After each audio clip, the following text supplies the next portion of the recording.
Bismillahirrahmanirrahim. Assalamualaikum warahmatullahi wabarakatuh. Selamat sejahtera dan selamat pagi cikgu ucapkan kepada semua murid tahun 3. Cikgu doakan semua murid berada dalam keadaan yang sihat pada hari ini. Baiklah, kita teruskan lagi sesi PDPR kita pada hari ini. Okey, murid-murid semua boleh rujuk pada buku teks di halaman 61. Temanya ialah perpaduan. Tajuknya ialah Mari Belajar Pantun. Baik. Untuk hari ini cikgu akan ajar kamu semua berkaitan dengan pantun. Tapi sebelum itu, pada akhir sesi PDPR, murid dapat yang pertama akan memahami dan melafazkan pantun dengan intonasi yang betul. Manakala yang kedua, dapat menulis maksud pantun dengan betul. Baik. Aktiviti yang akan kita jalankan pada hari ini ialah yang pertama sekali ialah dengar dan lafazkan pantun. Yang kedua, mendengar penerangan daripada saya berkaitan dengan pantun. Dan yang ketiga, melakukan latihan ataupun membuat latihan iaitu menulis maksud pantun. Baiklah murid-murid, kita akan teruskan dengan aktiviti yang pertama. Apa itu pantun? Okey, pantun ialah puisi tradisional yang biasanya terdiri daripada beberapa baris dan mempunyai maksud. Kenapa dikatakan puisi tradisional? Sebab pantun ni telah wujud sejak zaman dahulu lagi, iaitu zaman nenek moyang kita lagi.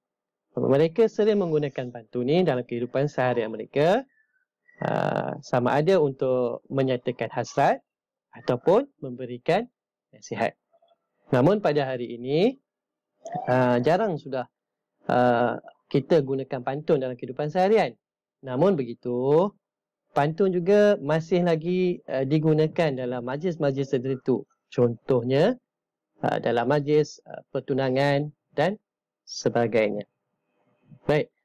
Pantun dia mempunyai maksud-maksud yang tersendiri. Nanti cikgu akan jelaskan macam mana kita nak dapatkan maksud daripada pantun. Baik. Pantun terdiri daripada yang pertama, pantun 2 kerat, pantun 4 kerat dan pantun 6 kerat. Namun pada hari ini, cikgu cuma nak ajar murid-murid semua mengenai dengan pantun 4 kerat. Baik, kita mulakan pantun 4 kerat. Baik, macam mana kita nak melafazkan pantun? Okey, saya harap murid-murid semua dapat dengar dengan teliti bagaimana cara saya melafazkan pantun. Sebab pantun ni dia perlukan intonasi yang tidak sama seperti kita membaca sesebuah petikan ataupun cerita. Baik, sedia? Saya pergi dahulu kepada rangkap yang pertama. Di tepi selusur batang jerami, pokok rotan tumbuh bersirat. Bertolak ansur, saling memahami.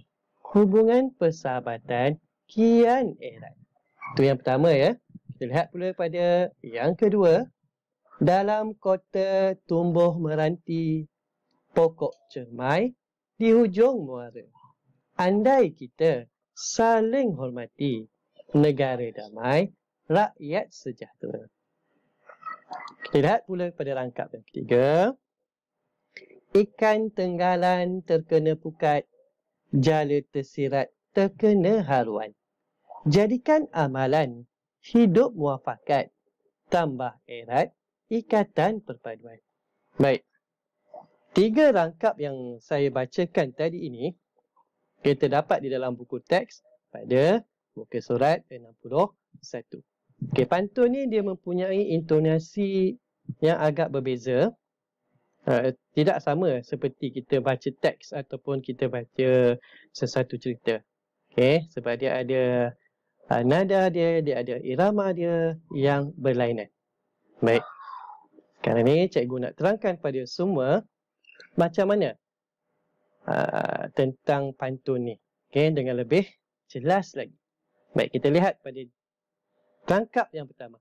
Baik, pada rangkap yang pertama. Baik, di tepi selusur batang jerami pokok rotan tumbuh bersirat.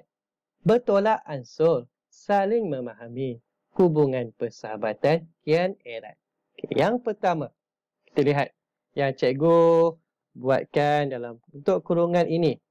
Okey, ada 4 baris ini digelar sebagai rangkap.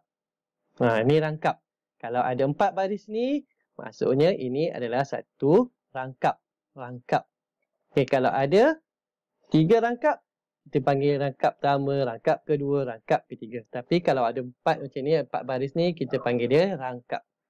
Okey, itu rangkap. Kita lihat pula pada baris kedua, baris yang di atas, 2 di atas ini. Okey, di tepi selusur batang jerami, pokok rotan tumbuh bersirat. Yang ini digelar sebagai pembayang kepada pantun. Nah, kebiasaannya, 2 baris di atas ni tidak mempunyai apa-apa maksud. Dia sekadar sebagai pembayang saja, pembantu saja. Okey. Dan ini bertolak ansur saling memahami, hubungan persahabatan kian erat. Yang inilah maksud bagi sesebuah pantun. Biasanya baris 2 di bawah dia adalah membawa maksud kepada pantun tersebut. Apa yang nak disampaikan melalui pantun tersebut. Okey, kalau kita lihat di sini, okey, baris ini, baris yang ketiga dan keempat, bertolak ansur saling memahami, hubungan persahabatan kian erat. Bagaimana murid nak tulis maksud dia? Okey, macam mana nak tulis maksud dia? Bolehkah kita ambil kesemua ayat ni kita tulis je? Tak, kita kena ubah baris-baris pantun tersebut menjadi ayat yang baru. Okey, menjadi ayat yang baru. Contohnya, ni.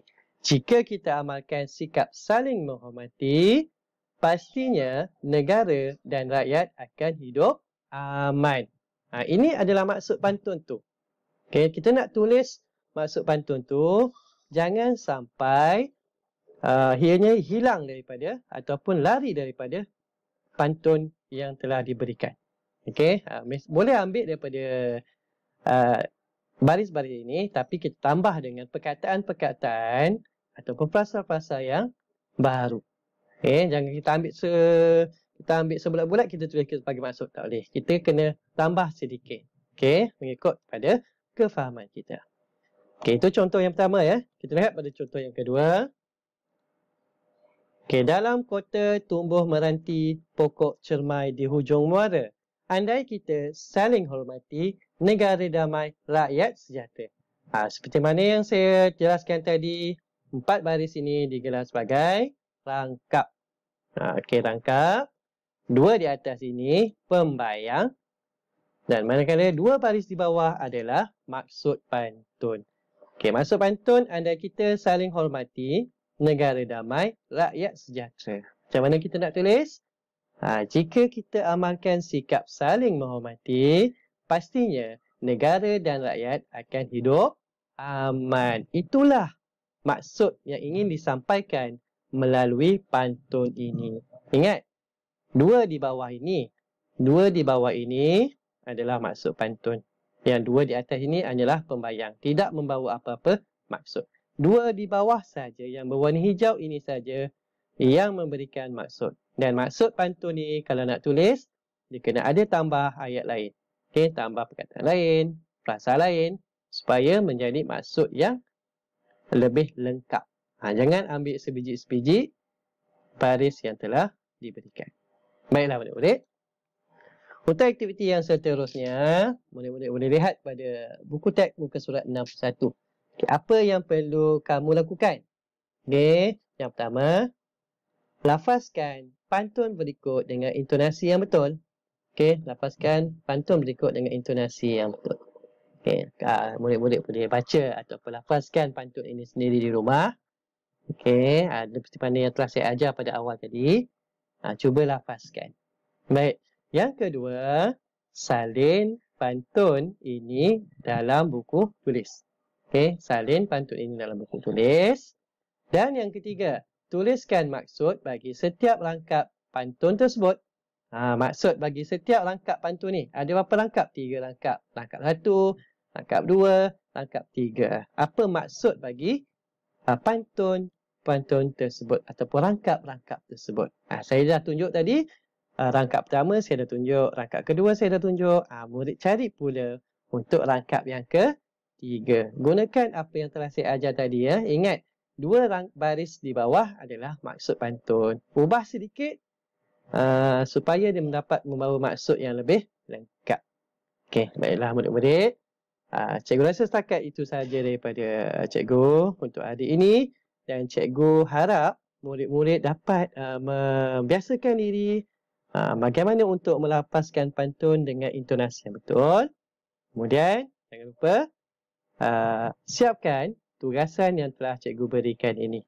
Setelah siap, cikgu bolehlah, murid-murid bolehlah hantar kepada saya sebagai bukti. Baik, cikgu rasa setakat ini saja.